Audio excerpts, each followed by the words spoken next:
Hello everyone, and welcome back to Nintendo Everything Refresh, episode 14. This is our weekly podcast where we refresh your memory on what is new and exciting in the world of Nintendo. I'm your host, Nick Serpa, joined here by the wonderful Luiz Estrella. Hey everyone, I'm back. Luiz is back. We missed you last week, Luiz. We've also got Dennis Gagliardato. Hello everyone. And of course, Nicolas Chadet. Hello everyone. And thank you to all of you guys for tuning in once again. Just as a reminder, we are on all of the streaming platforms. You can listen to us on Spotify, Apple Music, wherever you get your podcasts, we are there.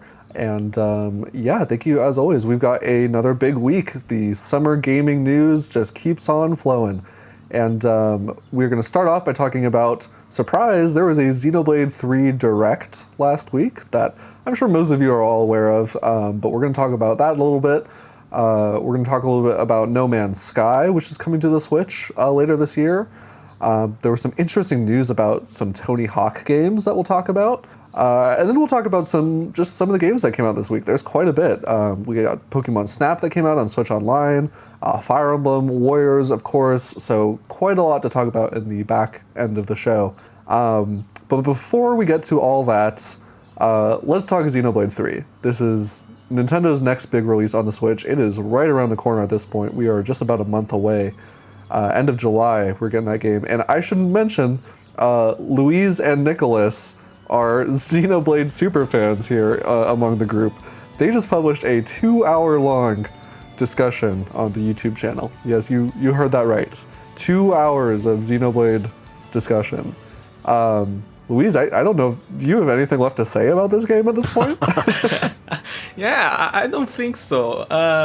I mean, for those who really want an in-depth discussion with two guys just gushing about the Xenoblade series and really speculating about all the minimal stuff that appeared on the trailer and getting every single detail, go listen to our discussion, because I think for those who are really big fans of the series, I think it can be quite fun to hear.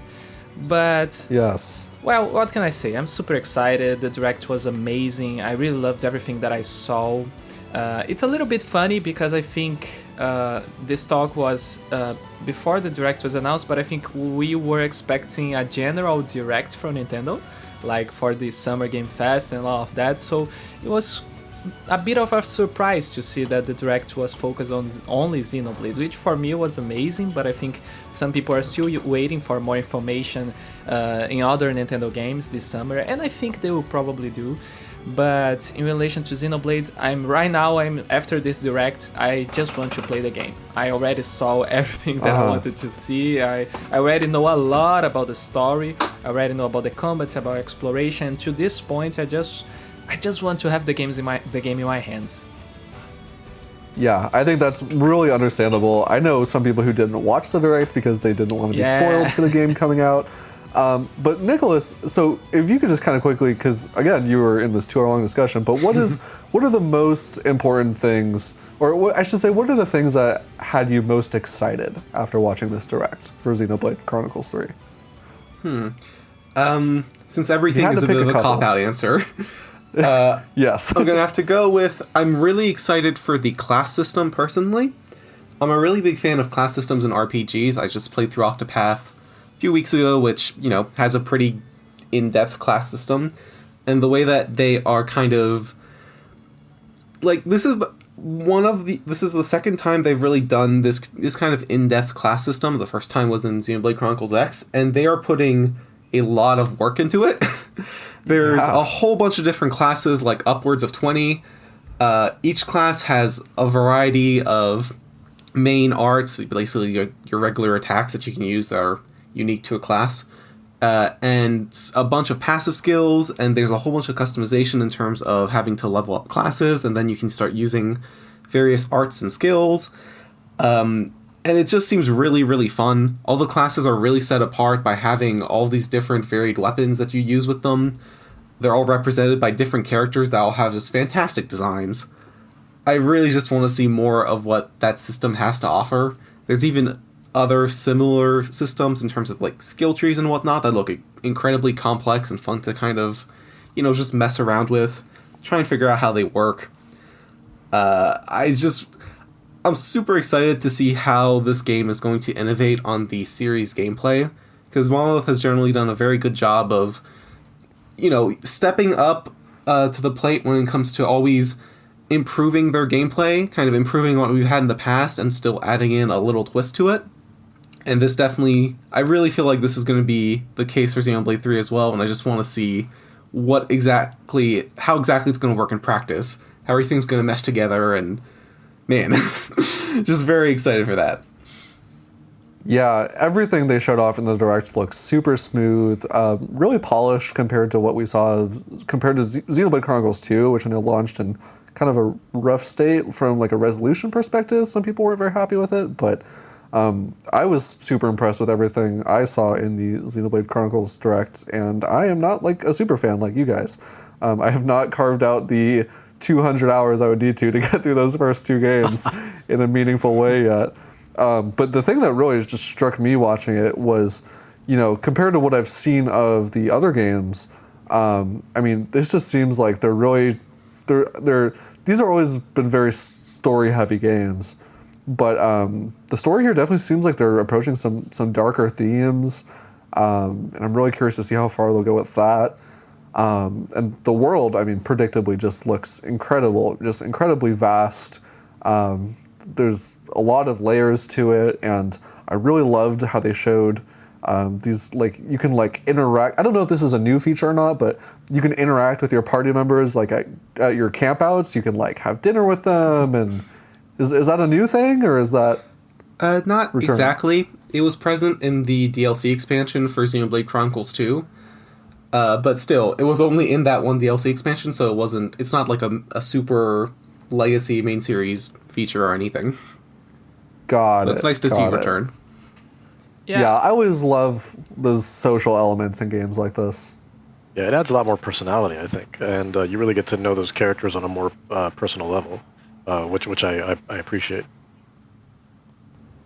Yeah, I think in general, from one friend of mine said to me, seeing the Direct, and he said, "Man, I wish I was a Xenoblade fan." And I said, I think Yeah. I understand what you're trying to say, because it seems that the series is going, the level of production quality is going so hard, and they are taking all the great stuff from previous games and putting on this one. So being a Xenoblade fan, it feels like they are, it's our dream come true. It's the story, the exploration, everything is looking fantastic. Of course, I have to wait to see the game when it finally comes out, but so far it's looking pretty good.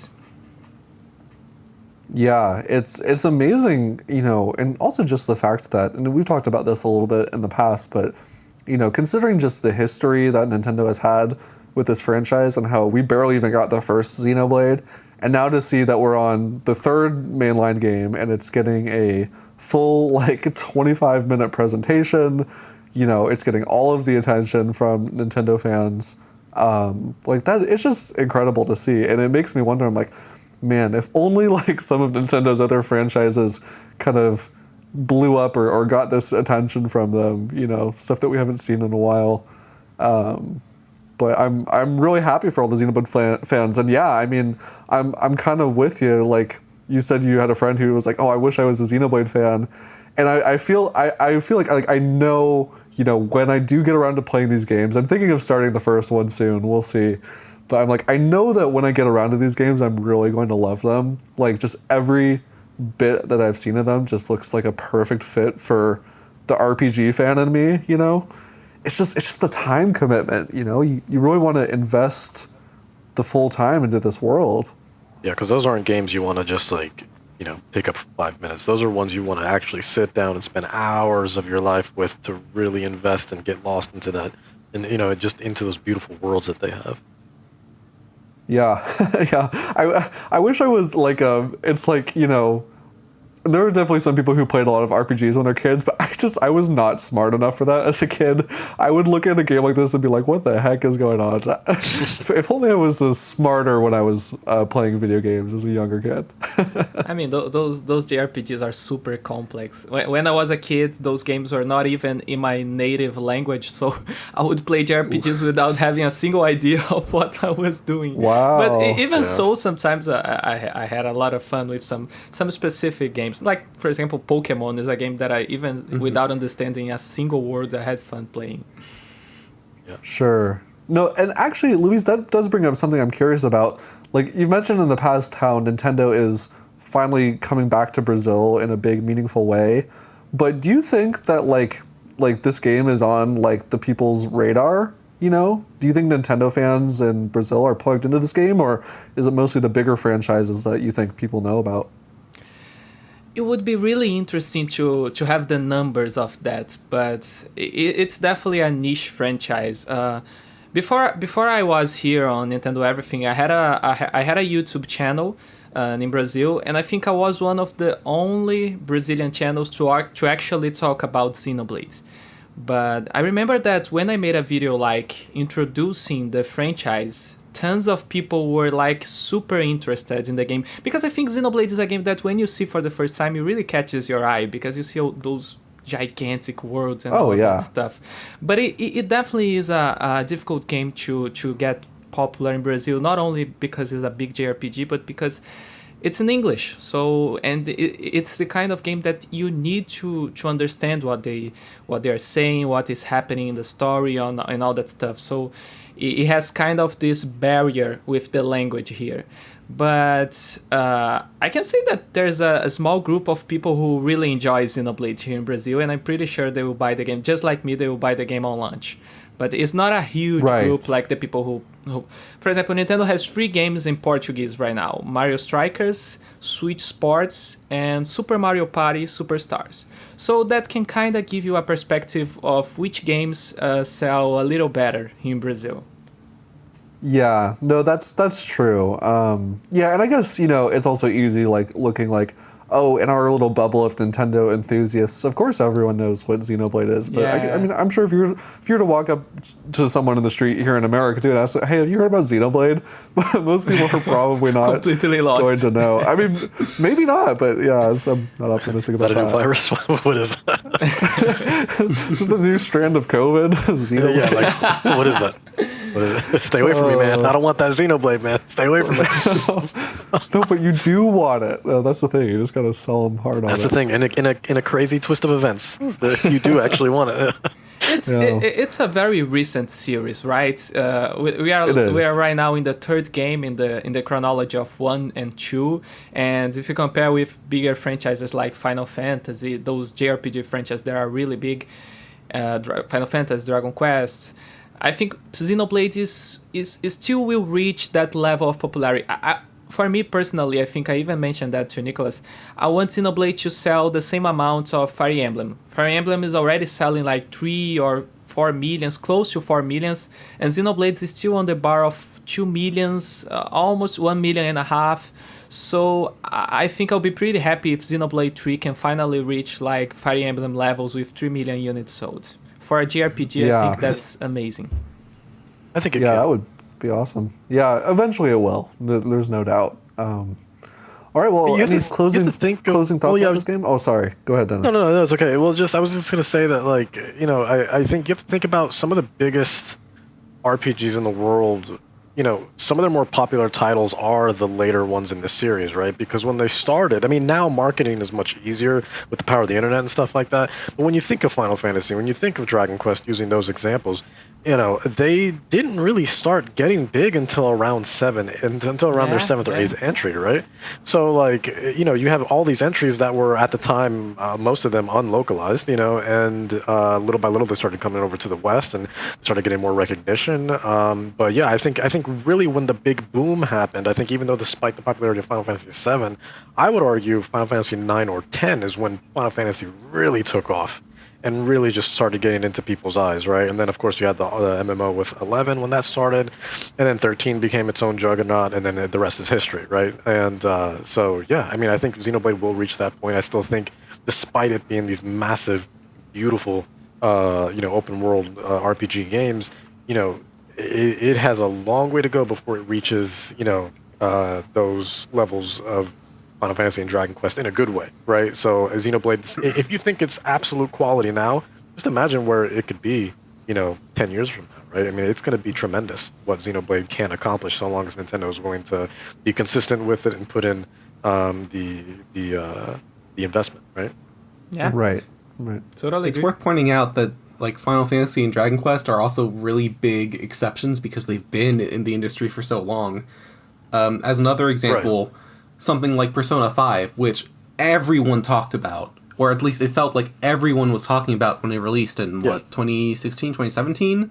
Around there, yeah. Yeah, it's sold, I think, just over 5 million. That's across the normal edition and the Royal edition, which is really not that much when you look at other huge game sales like things like Mario Kart, or even things like, Dragon Quest and Final Fantasy. But for a JRPG, that's huge. Even just 5 million is a huge number. So, yeah, if Xenoblade can reach anything close to like 3 million, start working past that, that's already a huge number for it only being the 4th entry in the series. Yeah. It's massive. And Shin Megami Tensei as a whole has been around since what? Early 90s? So, yeah, I mean, like you were saying, they've been around in the industry for a very, very long time. So, and that's why I'm saying, like, if Xenoblade can accomplish what it's accomplishing now, imagine 10 years from now, once it actually, like, really blows up and it just reaches that point where it's like, anyone who plays video games has heard of Xenoblade. It's going to get to that point, I believe, just like Final Fantasy. Well, we can only hope. And I'm very excited to see what people think about this game when it is fully out on July 29th. So yeah, stick around, and hey, maybe you'll get another 2-hour-long discussion from Luiz and Nicolas once the game is out. Yeah. I'm going to commit you guys to that right now. No. Yes, totally do kidding. 3 hours, 1 hour per entry. It'll really just explode. When Nick finally plays Xenoblade, we'll do 3 hours. Deal. I will take you up on that. All right. Hey, let's talk about maybe the only game that is possibly bigger than Xenoblade in terms of like sheer scope. No, I'm kidding. But No Man's Sky. This is just like an absolute monster of a game that they are bringing over to Nintendo Switch. Like I don't think I can really even fully articulate. If you haven't played this game, it is this massive procedurally generated space game, and there are like, I don't know, millions, billions of planets you can land on, and it's crazy. And they announced this during a recent Nintendo Direct, and the game, it was recently revealed, is launching on Switch on October 7th. And I have played No Man's Sky in the past on my PlayStation, and it was right when the game launched, and the game launched in a pretty rough shape. Didn't really live up to a bunch of the promises that the developers had promised. But now, No Man's Sky is a huge game and has had, something like over a dozen updates at this point, all adding new content and features. So the fact that they're cramming this massive game onto the Switch is kind of blowing my mind a little bit. Yeah, it's one of the classic impossible ports, right? And yes. I have to respect how the developers of this game not only committed to do all these updates to the original game, but they got to a point where the game is actually very good, from what I heard. I never played it, No Man's Sky. I remember all the negative critics when the game came out, but as the time goes on and new updates appeared, I saw a lot of people saying, "Oh, but now the game is great. They added a lot. It's a totally different experience." So I think it's so good that they came to this point and they actually made a Switch port, which is another thing that is awesome. That is incredible that they actually were able to do it. But now I have a question to you guys. Sure. At this point on Switch Live, do you guys actually think this will be financially good for the company? Do you guys actually think this game will sell well on the Switch after so many years since launch? Will they actually be able to make some profit from this on Switch? Oh man. I want to say yes. Now, I've been playing, much like Nick, I played No Man's Sky when it first came out. So I was there vanilla, right? I was there vanilla No Man's Sky day one with all the problems that everyone had with it. Now, here's the thing. Yeah. But I was on the other side of the fence, right? While everybody was complaining, I thought I was having the time of my life with it, man. You know, because Really? it did. I really was, because for me, it introduced something that I've always wanted in other space games, and not stuff like Everspace or you know, games like that, or what's another one, like Rogue something, I don't know. But those space games, it's one thing to fly around in a spaceship. It's another thing to actually go on that planet, get out of your vehicle, and walk around and experience that planet for yourself in a way that's more immersive, unlike any other. So while No Man's Sky sure had a lot of bugs and you know, delivered on virtually none of those promises that they were showing over trailers and trailers over the span of years and years, I'm probably one of the rare few people that played that game where it was the exploration factor of No Man's Sky that really drew me in. I loved that no holds barred, just, you know, whenever you want to leave the planet, didn't matter, right? So long as you had the hyperspace fuel, you were good to go. And then, you know, here, you know, there I was 75 to 100 hours later, you know, making it to the center of not really the universe, but the center of the galaxy. Now that's where things got really disappointing. Because when I made it there, well, you know what? I'm not going to spoil it, because it's probably really cool now. But at the time, it was really disappointing.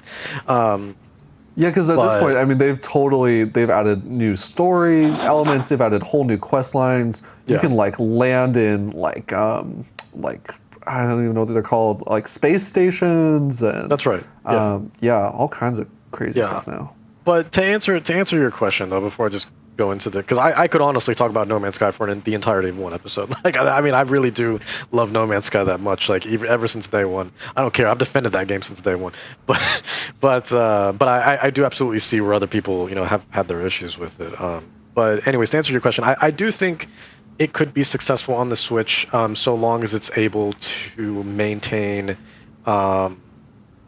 its core structure in the quality department, because a game like that is massive, right? However, you also have to think about where, much like Minecraft, where Minecraft is very, you know, it's not graphically demanding, but it can absolutely bring itself to a crawl depending on how big your map gets, right? Because everything's procedurally generated, much like No Man's Sky, right? So I remember when No Man's Sky came out, I played it on PC. I still played it occasionally on PC. It was 8 gigabytes, believe it or not. Only 8 gigabytes. I was like, which blew my mind, because I thought the game was going to be gigantic. You had 18 trillion planets, I believe Sean Murray said at the time, which is huge. But it was only 8 gigabytes. Now, where you needed things to be sort of beefy was actually your RAM. Your RAM is what you needed. RAM was the most important thing for No Man's Sky more than anything else, and that's where I'm worried, right? Is because Switch having mobile hardware, I don't know if it has the processing power to handle No Man's Sky. It can handle it graphically, it can handle it, I think, in most departments. However, once you start going from planet to planet, especially if you want to revisit those planets, and once you start building things, which you can do now, you can do that at first, but you can build your own sort of you know, space getaways, if you will. You know, and the more you explore a planet, the more you explore a solar system, a galaxy. That's where things are going to start to worry me. Now, I think when you first start playing it, going to run great, going to look great, right? But again, the more you play it, it might just end up imploding on itself. So, but hopefully, you know, they've tested it enough where it's like, you know, they've put the hours in of like, you know, let's get some real hardcore No Man's Sky fans to test this out. All right. You know, put 100 hours, 200 hours, 300 hours in and do anything and everything you possibly can, like you would on any other platform, and let's see how we can really push these specs. And I'm assuming, I would hope that it works. So. Well, and so there are a few caveats with this release that I learned recently. The big one being that this version of the game is single player only at launch. There's not going to be any online connectivity, which I think is an interesting choice, but makes sense, you know. Honestly, I never really ran into any other players when I played this game anyways. Yeah, it's very rare anyways. But yeah, And the other thing I saw with this game is that it's receiving most of the updates up to like June of last year, but there were a couple updates in the meantime that are not going to be in this game as of yet. But Hello Games has said that they are going to continue to update the game in the future. So I guess I could see maybe an issue with this game not having like full content parity as the other versions, maybe upsetting people. But again, just the fact that they have it on here at all, I think like people who haven't played it at this point are just going to be happy to have it on the Switch, you know? Yeah. Nicolas, what do you think? Are you a big space game fan? Has this game interested you? Have you played it? No, I haven't actually played it. I I think it's super interesting. Just like we've talked, like you guys have said, the fact that they were able to kind of turn this game around is really something special. It's really not something you hear of too much in the industry of this game coming out. With most people generally being very down on it, there being lots of criticisms, broken promises, that kind of stuff, and then the devs kind of turning around on it and being able to put in the work and actually get it up to a state that's close to what they had initially promised, to the point that like the fan base is genuinely happy and satisfied with it. So that's definitely a big point in favor of it.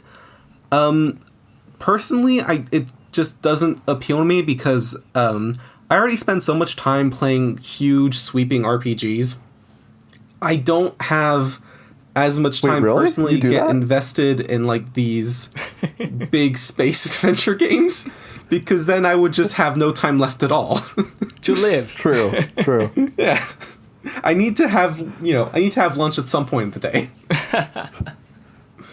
Yeah, well, I mean, I guess, hey, the nice thing about a game like No Man's Sky is, like, you don't really have to do anything you don't want to do. Like, you could just, if you want, you can just pop into creative mode, find a cool planet to land on, build a base, you know. Yeah. I would say fly around with friends, but you can't do that in the Switch version. But, like, you get the idea, you know. I also never played and never had much interest, but I think seeing it on Switch gives me... makes me want to give it a try. I don't know if I actually will, but it looks interesting. Something that I wanted to note here is, and to Danny's point about how the game was kinda, even if the reception was negative, the game was kinda revolutionary, because right now we are seeing Starfield from Bethesda, and they seem to be taking a lot of notes from No Man's Sky. Actually, I think Todd Howard's presentation was less impressive because I already saw No Man's Sky. So a lot of the stuff that he said, I think, No Man's Sky said the same thing and it was disastrous, but then they eventually made it work. So it was kind of, I think it kind of produced the hype for Starfield kind of wasn't that impressive as they were actually saying.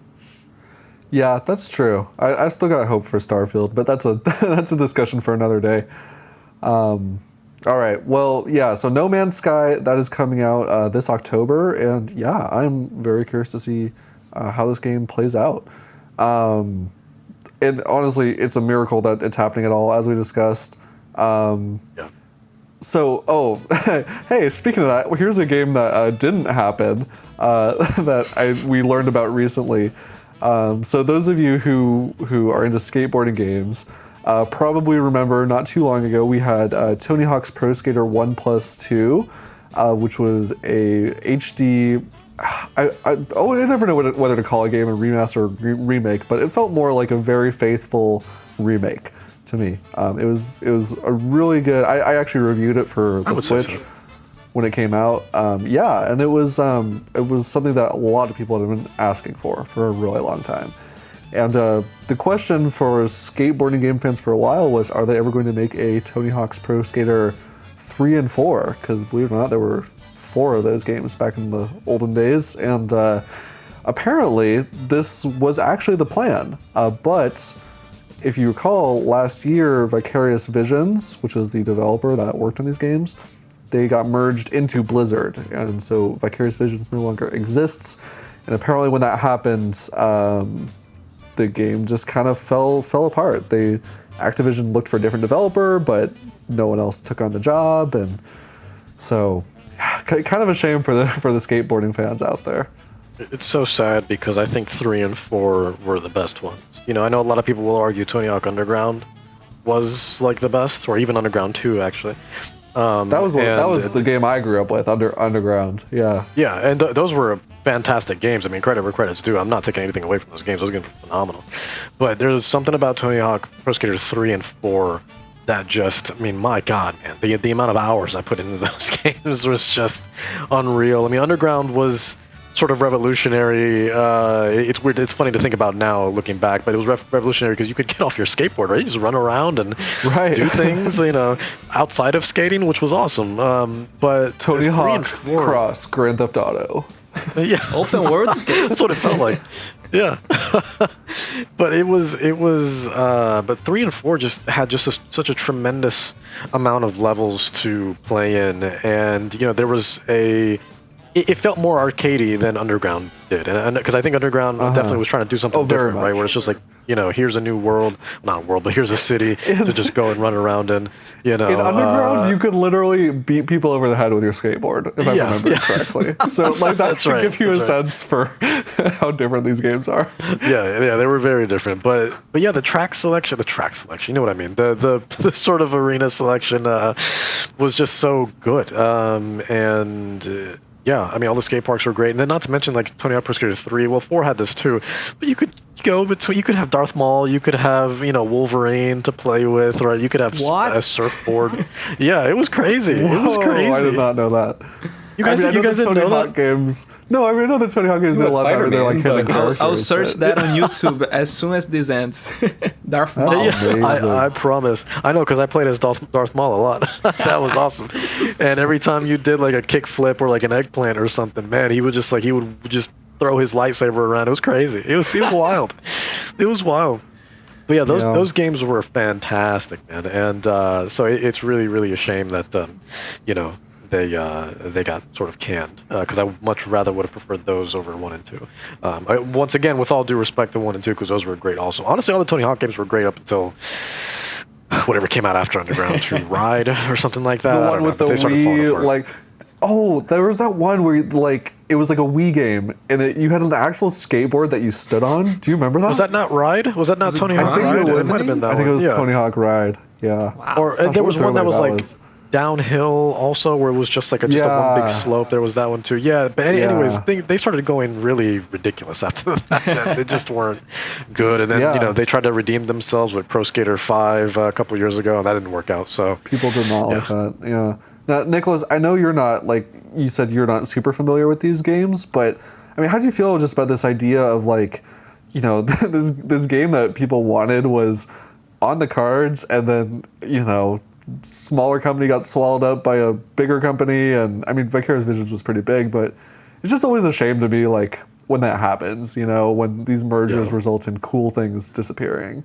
Well, just one extra comment really quick. Just think about how, we were closer, and might still be closer, to having a sequel to 1-2 Switch than we were to Tony Hawk Pro Skater 3 and 4. I didn't expect to go there. Yeah. Yep. Not my timeline. Let me tell you, this is not my timeline. It's tragic. But yeah, I mean, like you said, it's always... I mean, this is never a good thing, right? Like, it sucks. Like, I don't... Like you said, I don't know much about Tony Hawk's Pro Skater, but people really seem to enjoy those first 4 games, at least. So, it would have been great. Would have been great for people to be able to have that. The fact that... Who knows? Maybe the fact that... now Blizzard, Activision is getting absorbed into Microsoft means maybe they can kind of refocus on things, and maybe that collection of 2 games can come to pass again. Well, maybe? Okay, so here's an interesting tidbit that I learned recently, and this was in our article on NintendoEverything.com. But apparently, when Vicarious Visions merged with Blizzard, Activision apparently looked for a different developer to take on the game, but they didn't trust anyone else to take on the job, is what they said. I wonder why. Because, clearly skateboarding games, I think, still have that sort of appeal, especially with so few of them. We're seeing more and more now. I mean, we've seen Skatebird, right? And now Skate 4 is coming back, and, there's just so many other, and then Ollie World, right? I mean, skating is still very much a prominent thing in video games. But I just wonder. I mean, there's tons of studios out there. I don't think they asked enough. I think that's probably like after they went to like 3 or 4 different studios, they were just like, oh, okay, I guess. They should nobody have wants asked to you, do it. Dennis. They should have said, Dennis, who do you want to Yeah. make this game? I would have totally done it. Yeah, absolutely. And like, and would have made it a subscription service too. Tony Hawk Max Plus. You know? There you go. There you go. I mean, it's Activision, Every month right? you get We new don't know. cosmetics for your board. Yeah. That's right. Yeah. Oh, that just makes me. It just made a little part of me die inside saying that out loud. I'm not gonna lie. I did tear up after I said that. I did. Yeah, that's sad. All right, well, hopefully someday we'll get more Tony Hawk games. Well, if they're good, then I want them. If not, then I don't. That's just how it works. In other news, Nintendo Switch Online is trucking along with the one Nintendo 64 game a month, and then those random NES and SNES games, just kind of whenever Nintendo feels like it. The latest edition that we just got this last week was Pokémon Snap, the N64 version, not the new version that was made for the Switch. This is the original in all its chunky Pokemon glory, and this was one of the games that they talked about when they launched the N64 games, I think, right? Or was this a newer, just out of left field kind of thing? I think it was on the list. Yeah, I think it wasn't in the initial reveal trailer, but it was like one of the 2 games they showed off, like in a random ad or something, like a week later. Yeah. Like it's one of the ones that I think was planned basically from the start. It just might not have been shown off in the trailer itself. Yeah. So I guess I kind of like. Well, first of all, like, how do you guys feel about this? I mean, I know this is one of those kind of quintessential N64 games. It's cool that it's here. I always heard people talking about this game. I never played it because I didn't have a 64 at the time. And it was one of those games that I always thought, oh, people like this game like as a meme or just nostalgia because they were kids. And when it was not a remake, right? The new one released. It was a brand new one. Yeah.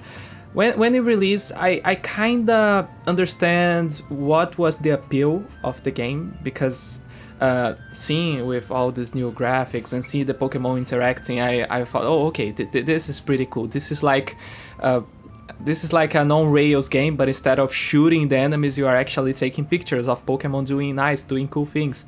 So I kind of get the appeal now, and seeing I didn't bought the new one, so I never had any experience with the series. But seeing that it is now available on Switch Online, I kind of want to give it a shot, to try it, because it's such a different game, right? We don't have a lot of games like this, and I think Pokemon is one of the few franchises that you can make a game where you're just taking pictures of these little monsters, and it's awesome. It's fun to do that. So yeah, I want to see if I'll actually have fun with this. Yeah, and it's a very like short experience. Like you could get through all the stages in like an hour or 2, but it's supposed to be like replayable.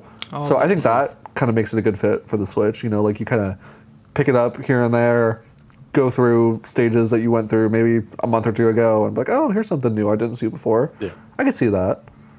But I guess one of the questions that we've seen people talking about is just like, I feel like at this point they've kind of exhausted the initial games that they announced for Switch Online and 64 at this point. So like, what else could they add? What else do you guys want to see them add?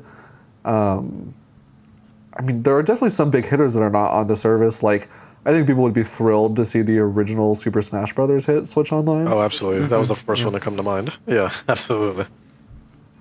see, it was on all of our minds, so of course they're not going to do it. Yeah. Maybe either the Pokemon Stadium games. I think those were the N64 ones. Oh, that'd be so Oh, good. Those would be yeah. cool. God, that'd be great. Yeah.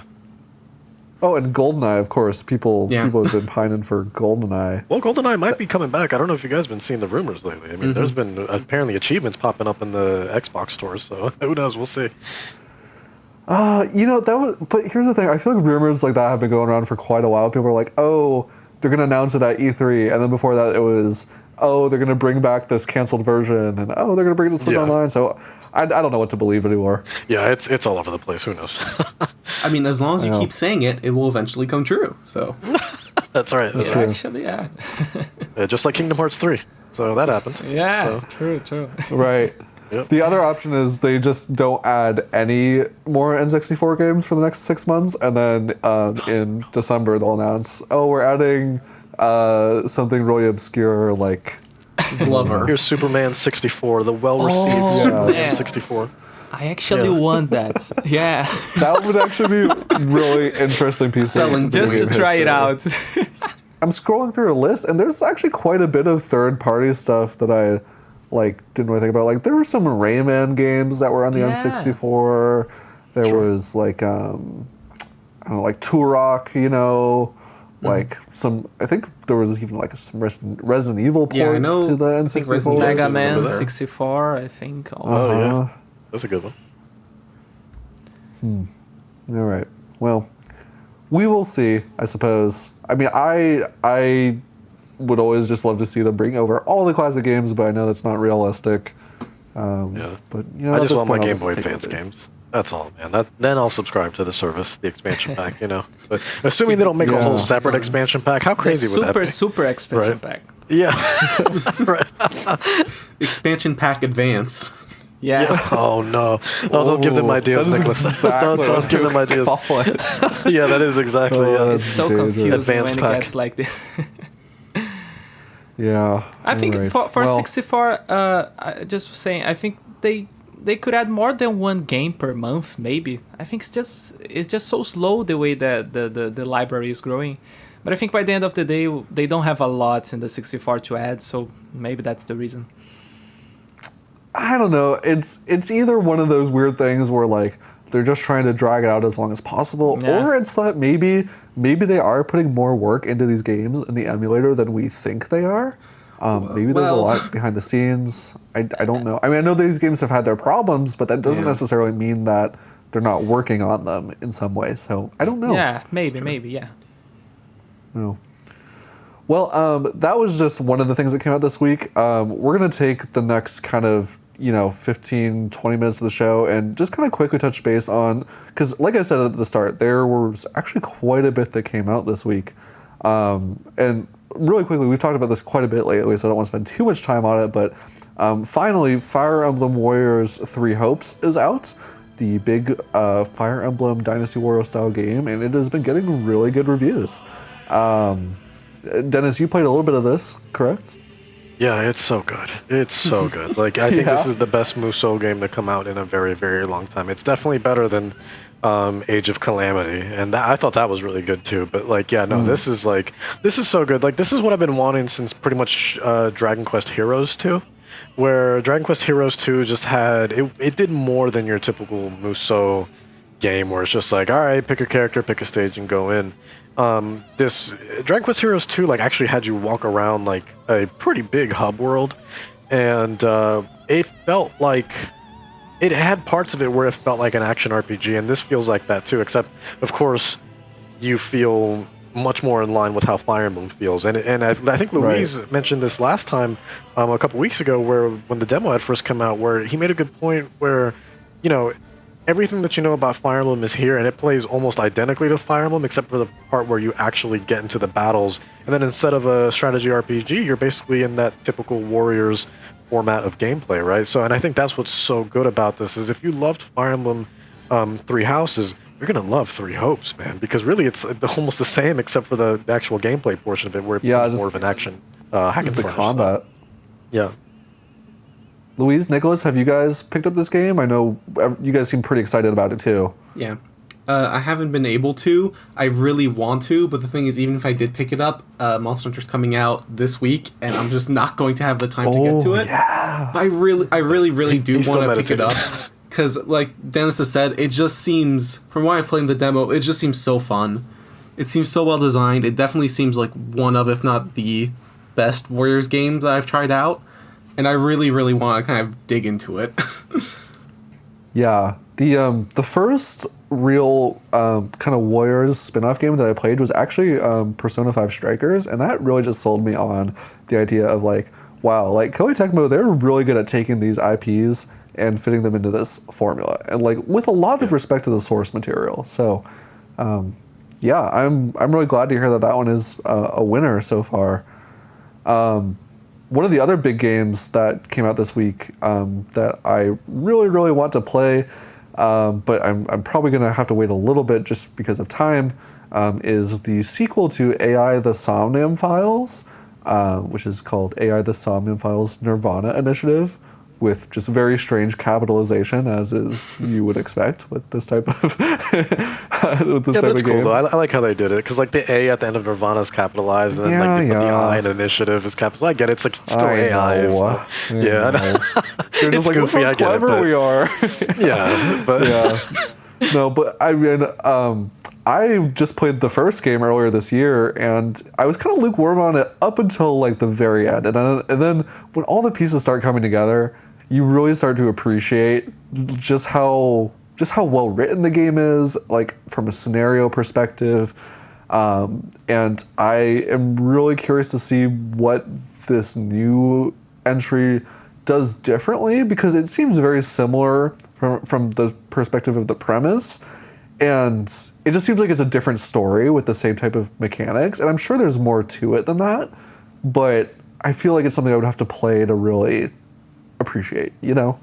I think ultimately it's one of those games where you do have to like sort of dedicate a lot of time into. I don't know. I mean, did you, when you were playing it, did you like, was that all you played, or was it something that you sort of trickled in, like maybe like 30 minutes here, an hour there? Like what was your sort of investment with it? I was playing that game at the same time I was playing through 13 Sentinels Aegis Rim, so you can imagine how fried my brain was. Yeah. Okay. That makes. Oh yeah. That's all you had to say. Yeah. Okay. Yeah.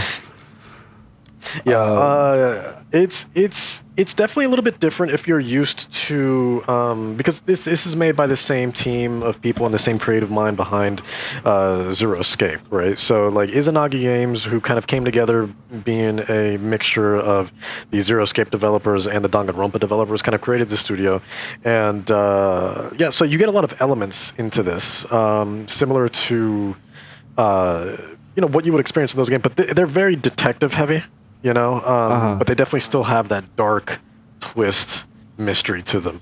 And but ultimately at the end, I think at the end of the day, what really makes me appreciate and love these games the most and really gets me into them is just the characters are just so good, and they're very good also at keeping you guessing and never making anything predictable. No one can tell me they've played Zero Escape and expected exactly how things would play out by the end. No way. I mean, granted, there's multiple endings, no. but I'm talking true endings. No, don't matter. Like, no way. No way. Right. Yeah. So that one is I do like a good detective game, which I think you could call that game that for sure. So yeah, that one is definitely on my radar later on. Other big releases, Nicolas, you and I talked about this a little bit, Capcom Fighting Collection, which is a collection of some older Capcom fighting games, and not all of them are Street Fighter, amazingly. Thankfully. Street Fighter 2. I think you were particularly excited about Darkstalkers being included in this one? Yeah, so it's really cool to see. Capcom has been doing these kind of collections of older games for a while now. They had the Mega Man collection, and they had, like you said, the Street Fighter collection. This one's really cool because it's another chance for Darkstalkers to come back. And so for people who don't know, Darkstalkers is one of the fighting game series that kind of have like a gothic horror type theme, full of vampires, werewolves, zombies, that kind of stuff. And it kind of died in a way. They tried to bring it back in 2013, I believe, with another collection that wasn't super well received called Darkstalkers Resurrection. And since then, the series has been kind of completely dead, with like the only thing coming out of it just being random cameos and whatnot. So seeing it actually return kind of in full force in this collection, because I think like half the games here are Darkstalkers sequels, and Japanese versions of the game. It's nice to see. And it's nicer to see as well because this seems like one of the most well done collections they put out so far. From what people have been saying, the online plays super well, which is very important for a fighting game. All the games run very well. They all have integrated training modes, so you can actually practice what you're doing. it's a return of a whole bunch of older titles that may not have been re-released, like Super Puzzle Fighter or Super Gem Fighter, are some really like niche, chibi-focused fighting games, kind of based around Street Fighter characters and other else. They're just like absolutely adorable, and they haven't really had a time in the spotlight for a while now. So those being back is great. Cyberbots and Red Earth were just basically completely dead. They were completely niche franchises, and now people can try them out. There's a whole bunch of stuff in terms of a gallery, like a whole bunch of really cool illustrations and concept art. So it's just nice to see that they've actually put a lot of effort into this. Because some of their past collections, like the Street Fighter one, definitely had flaws, where although it had like cool gallery content, the online wasn't exactly something to write home about, which is not great for a fighting game. But so far, it's been really nice to see everyone respond positively to this collection. Yeah, and it kind of gives me faith in, like back when the Switch first came out, and we're like, all right, this is not going to be a virtual console, we're doing the Switch Online thing. I mean, a lot of people, myself included, and some people still are disappointed about how these games are being doled out, but you got to give credit to some of these publishers, like Capcom, putting all these games into a collection, but also putting in this extra work to add in this extra content like you had mentioned. And yeah, I was looking into this one. It says the entire Darkstalkers like franchise is playable in this collection. Like, that's cool, So just credit where credit is due. Like, I like seeing these types of packages come out that are nice surprises for people who want these retro games. Luiz, are you a big fighting game fan? Are you looking at these classics and just like salivating over them, or are you just like, No, not exactly. No, actually, those are two big extremes. But with this one in particular, Darkstalkers was kind of very popular in Brazil with the arcades. I have some nostalgia because I remember seeing my older brother playing, and I watching him play Darkstalkers in the arcades. So I'm happy to see the series coming back. Some of the characters are like ingrained in my brain. I really remember seeing them, even though I never played it. So It's fun to see that they are doing like something that is not only Street Fighter, because we already have Ultra Street Fighter 2 and we have the 30th anniversary collection, which I think it's a pretty decent Street Fighter collection. But it's fun to see that they are going for other franchises right now. And these arcade games are always fun to have on Switch, because you can like just give a Joy-Con to your friends and casually play them. On the price that it is right now, I wouldn't buy, but maybe in a sale, I would probably like to have a game like this just for fun. Yeah, totally. Yeah, it's perfect for that pick up and play kind of nature. Also, kind of a retro style collection that came out this week is Sonic Origins collection, which has been embroiled in a little bit of drama, predictably. What drama around a Sonic game? Who could have predicted? What? Oh no, that never happens. Twitter drama, yeah. Yeah, Twitter drama. Thank you. Yeah, that's important context. If you're not on Twitter, it doesn't matter to anyone. But which is probably for the best too. But yeah, those games are out, and you can play some of these Sonic games in a widescreen for the first time, which is exciting for people who've been wanting that.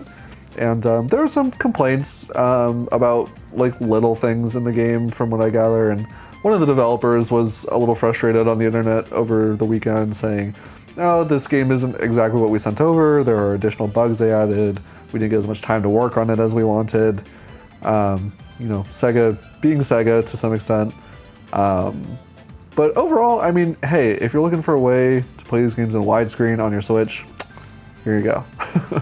From what I heard, the Switch version has not a lot of bugs. I have two friends that are playing right now. They mentioned that they found some like smaller kind of stuff, but nothing game breaking or something to that level. And as you said, the widescreen option is really great for those games. In general, it's funny because it's a collection that conceptually is really great. There's a lot of, the menus are beautiful, there's some new animations, so there's effort here. But sadly, it seems that I think with a few updates we can consider it almost perfect. Something that I want to mention is the fact that Sonic 3 has not its original songs, because there's this whole drama with Michael Jackson and if he made some of the songs, and apparently Sega does not have the rights to use it, so they try to recreate some songs from the original demo of the game. I'm not sure, but I heard some comparisons, and honestly, it's kind of sad to see that the original songs are not there, because there's some real bangers on Sonic 3. But it is what it is. I think in a situation like that with copyright and stuff like that, there's not a easy solution. And at least Sonic 3 is finally available to play on Switch. Sonic 3 and Sonic CD. Yeah, that's true. Although it is worth mentioning that, like, most people have probably already played these games in some capacity, because these games have been released so many times at this point. How long until we have the next re-release of Sonic 1 and Sonic 2? Yeah, really. Sonic 2 is even on Switch I give it Online. a couple years at most. Yeah. Is it really? Yeah, it's on the Genesis parts of the expansion. Oh, that's funny. Yeah. There you go. Yeah, there's a disclaimer for you right there. If you only want to play Sonic 2, no need to buy this collection, people. Like I said, there's a lot of games that came out this week. Just one more real quick that I want to touch base on. I wish we could get to everything, but unfortunately time is limited, kind of. We've got Roller Champions. This is a weird one. This is Ubisoft's free-to-play roller derby game that's also like... It's like a competitive take on like roller derby, but like you're throwing a ball through hoops and pulling off tricks, and looks wild. I haven't picked it up yet. It's on my Switch. I just haven't had a chance to play it yet. I'm really curious about it just because it's kind of a weird experimental game from Ubisoft. And I played a little bit on PC, and I liked the tutorial that they start you out with. Because I was like, oh man, this feels good. This tutorial area that you play around in is awesome. It seems like they basically took like, let's just take a mixture of like Knockout City and or elements from Knockout City and elements from Rocket Arena and turn that into this crazy sort of roller derby sport. And it was really cool from the tutorial, but then I started playing the actual games, and 30 minutes later, I want to say maybe 45 minutes, that got uninstalled real quick. Yeah, no, I was done. Really? I was done with it. Yeah, Does it feel like you got your fill? Yeah, I got my fill, but not only that, but it was just this constant, and it wasn't even just the fact that I found it difficult, because it wasn't difficult. Like, again, the controls are easy. They walk you through the tutorial. It's really easy, but just this constant. The maps that I play is just this constant going round and round, and the rules didn't really make much sense. And I was like, why didn't you just keep it how it was in the tutorial, where so you can just tackle people and get the ball and throw it through this hoop and, you know, be competitive that way? That would have been awesome. Meanwhile, you're doing like tricks and stuff, and it's really cool. But instead, it was just like keep going around and around and around, and just throw these balls in these hoops and try to keep up. I guess I don't know. It was nonsense to me. So, yeah, but anyways, hopefully Roller Dome will come out and teach Ubisoft how to properly make a roller derby game. So. Yeah. It also doesn't look great on Switch from what I've seen. Oh, does it not? That's unfortunate. I have the impression that Ubisoft forgot to promote this game, because I remember it being announced like years ago, and then suddenly it's out. I think on Switch it wasn't even announced properly. Too. Yeah, it was kind of. Yeah. I have this impression that Ubisoft is kind of in a bad position financially. I saw that the director kind of halved his salary, so I don't know if it's related to that, but I don't know. I missed them in the Summer Games Fest. I think they didn't announce almost anything. I don't know if there's a new Assassin's Creed in production. It just feels weird. I think Ubisoft is kind of... I don't know. I'm kind of missing seeing them announcing stuff in this time of the year. It's unfortunate, but I think ultimately what we're going to have here, another reason why I uninstalled it so fast is I don't want to invest time into something that I know isn't going to last long, right? Because Hyperscape, their last free-to-play game, I thought had some sort of potential, but with the way they handled it, here we were not even a year and a half, 2 years later, and now it doesn't exist anymore. They shut it down. So I think this is going to be the same situation. So, you know, enjoy Roller Champions while you can, but try to avoid spending real money because it's not going to last long. So yeah, I hope not. I was going to say, I just think this is my biggest problem with it, is that I feel like I have already seen this game for years, and I feel like there are like a half dozen games announced that feel and look almost exactly like this. Yep. Like, it's hard for me to really set this apart because it feels like this is such a big trend in the industry, and even just among Ubisoft, it feels like they've been trying this concept over and over for years without really being able to, like, land it. And it's hard to keep interest when this is, like, the third, fourth time that you've seen this come out. It's probably going to be the same thing. The market is just so saturated with these types of games at this point. Like, the people who enjoy these types of games probably already have like 1 to 2 to 3 games that they already bounce between, and asking people to abandon one of these games, for that it has a lot of content at this point and that they might have already sunk some money into for, this unproven experiment that could be abandoned in 2 years. You've got to make a really compelling argument. And I love the idea of the game. I think it's actually pretty creative. I've never played a roller derby style, sports-based game before, and but it seems like people are saying there's just not a lot of content in it, and that, when a game is launching in that state, that's not a great sign. So I want to be optimistic just in general, but I'm not feeling too great about this game's prospects. Yeah, it's unfortunate. I mean, I would recommend if anyone's interested in this game, like, do yourself a favor, go play Knockout City instead. And now that game is free to play. You used to have to pay for it, but now it's free to play. It's a great game. I spent so many hours on it, playing with my girlfriend online, and it was just a tremendous time. Same thing with Rocket Arena. Rocket Arena got dismissed pretty quick. I'm not sure if you still have to play with that game or have to pay for that game. Both games are by EA though, and they both show promise. Knockout City especially though. But yeah, it's unfortunate. You always have to be wary when a new free-to-play multiplayer game comes out, because it's like, do they have a roadmap in place? What are their ambitions? What are their goals?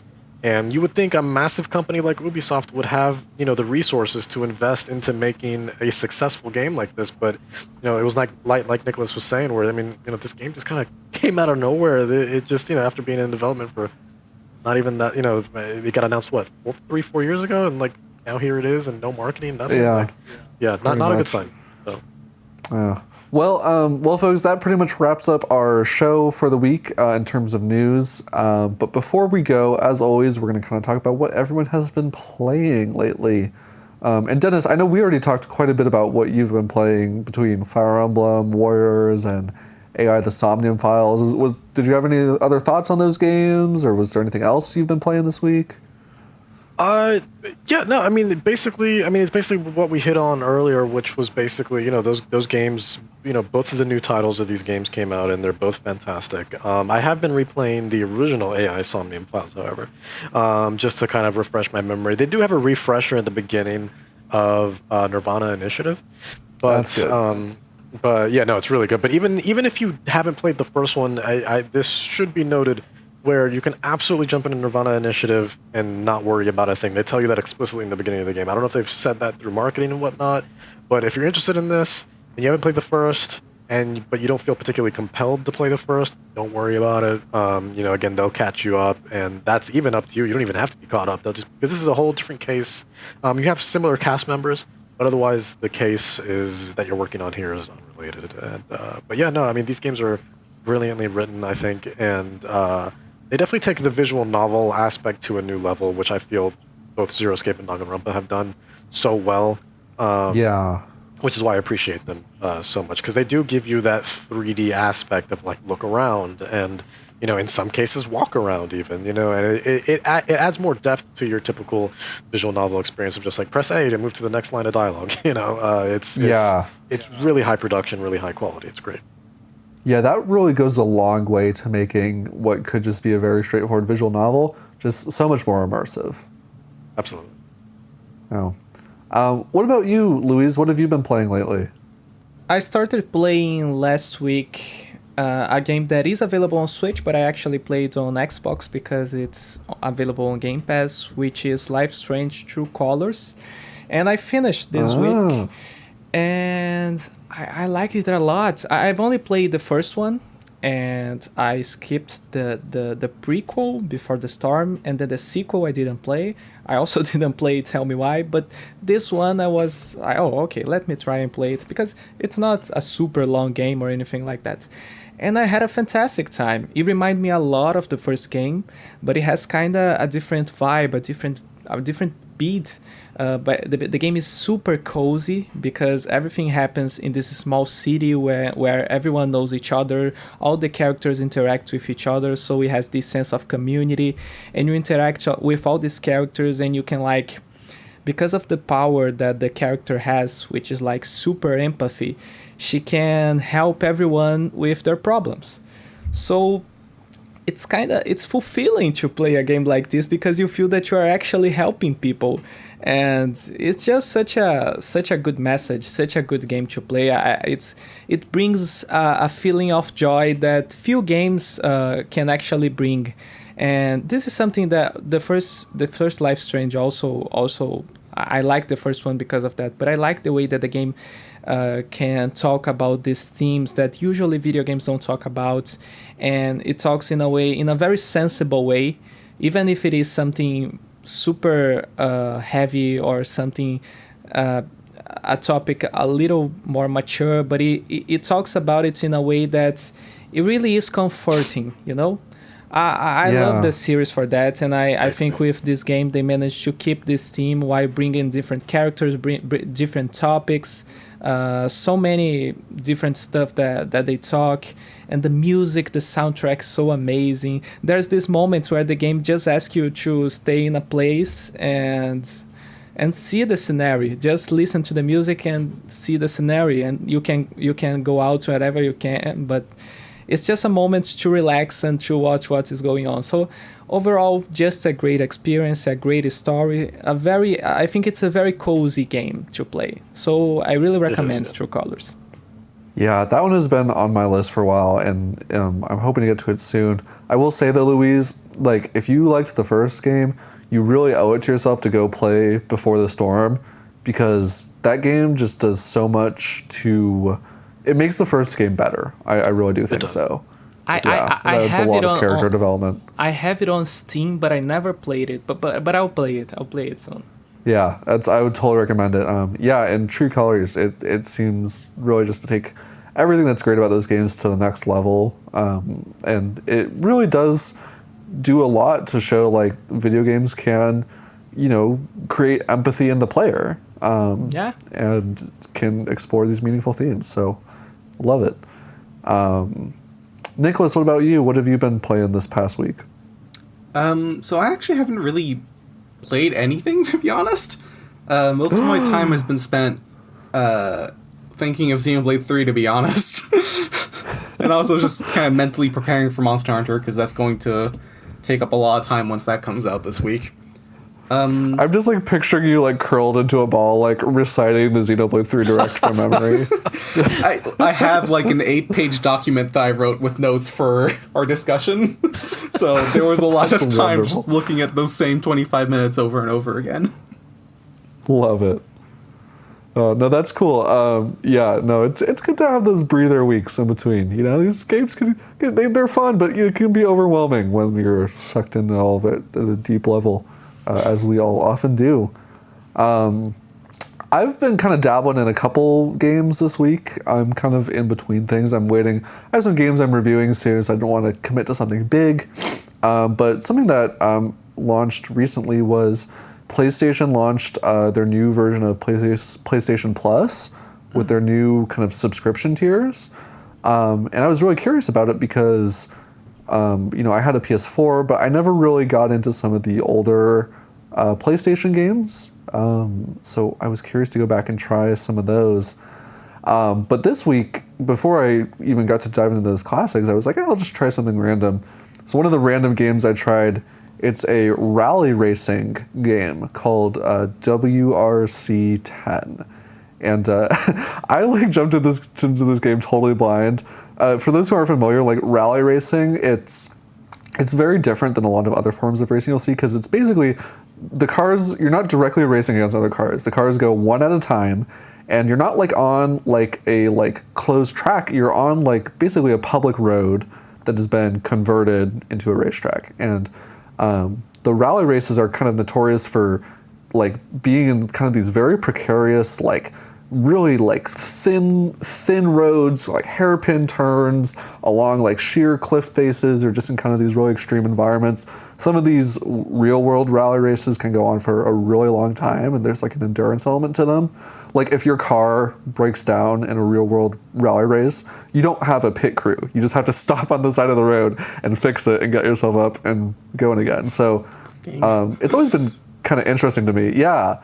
And so I was like, I'll try this game since it's on a subscription service. And I was just not at all prepared for how hardcore of a simulation it is. Like I've never played a racing game with this type of physics engine before. And I was like all over. I was crashing and spinning around like crazy. And Yeah, that's a little much for me. Like, come on, that's. I feel like I need a degree first to play that. To play that like an engineering degree. Yeah.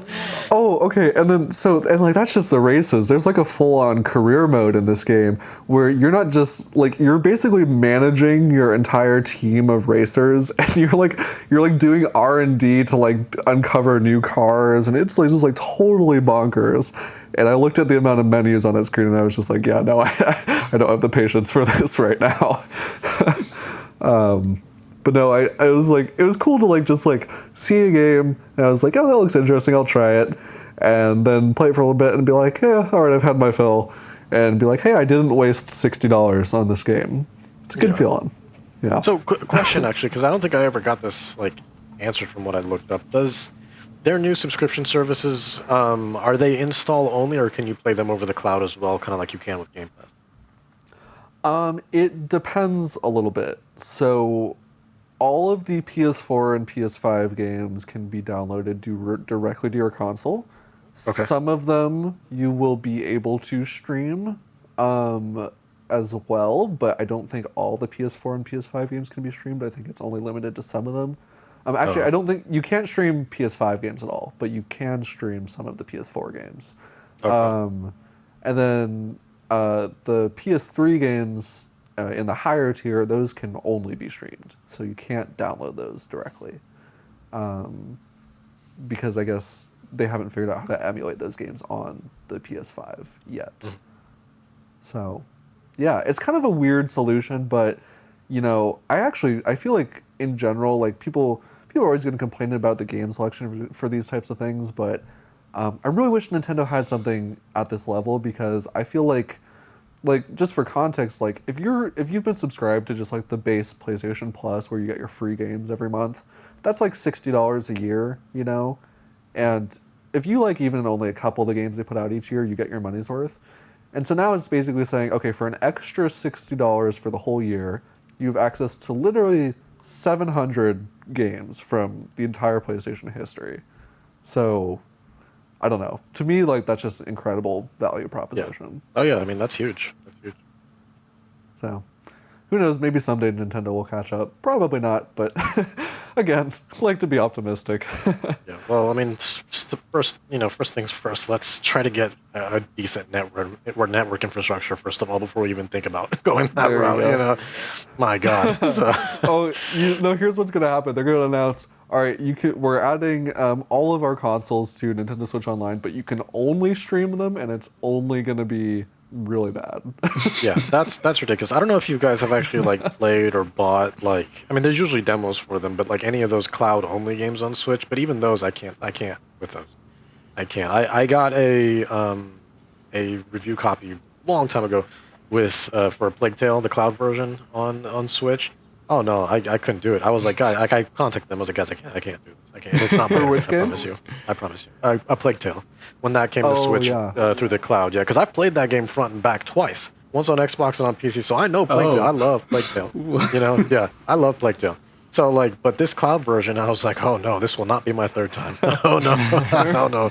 They're not going to pull a fast one on you, Dennis. Nope. I don't care how much I enjoy that game. Nope. Sorry to Amicia and Hugo.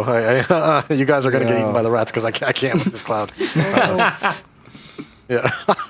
It's still very hit or miss for me. I have pretty good internet, not great internet, and I definitely feel like the technology needs some work, but I have actually had some good experiences with it. Okay. Like, just as it's like maybe a good example, but like Microsoft Flight Simulator is just a massive game if you're trying to install it. and everything, it's like, I think now with all of the world updates and everything, it's close to 200 gigabytes.